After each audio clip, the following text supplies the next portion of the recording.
Well, I have to tell you, in my 10 years of reporting, I've never been at an event so joyous as the one yesterday in Tecumseh. This weekend, after 16 months in rehab, George Copeland finally moved on to the next chapter in his recovery.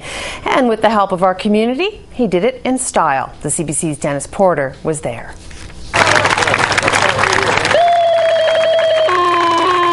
Hundreds of people have been waiting hours for this moment. George Copeland has been waiting more than a year. He's just been released from the hospital and he's going home to a place he's never seen before. It's been kept a secret up until the very last minute. And now finally, George Copeland is about to set his eyes on his new life. But first, here's a glimpse of what he's had to go through to get to this moment. Back in March of 2007, Windsor firefighters were on their way to a call. Copeland was driving. He wasn't wearing a seatbelt when he lost control of the truck, slamming into a pillar at the foot of the Ambassador Bridge.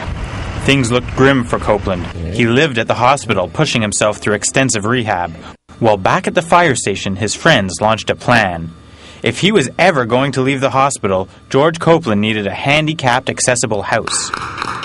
So his friends raised the money, and along with hundreds of volunteers, they built that house in less than 4 days. They worked through the rain, they worked through the night, they worked right up until the last minutes before George Copeland arrived.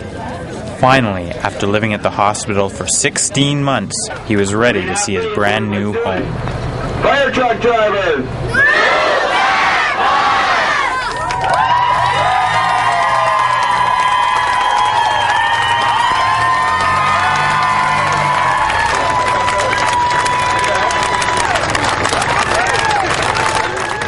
Just the anticipation and just knowing that there's so many people out here working and doing this for you is just unbelievable. This is really nice. Just walking through the door and seeing a picture of my kids and my family. I know I'm home. It's nice to be back home. And it's the next level. Like, I've been in a hospital setting for 16 months and I'm home and I wanted to be home, and it just feels so great to know that I'm in my home now and I can carry on living a normal life. Even the table was set, dinner was in the oven, and there was one more very special surprise. Former Detroit Piston All-Star John Long came to say hello. Oh, you gotta be kidding me. You know, treat people the way you want to be treated and they come right back around to you. And this is it. This is proving it to me right here. People are fantastic. Now, I have been here nearly every single day of the build, and I've got to say, it was absolutely incredible to see how quickly and how professionally this house was built.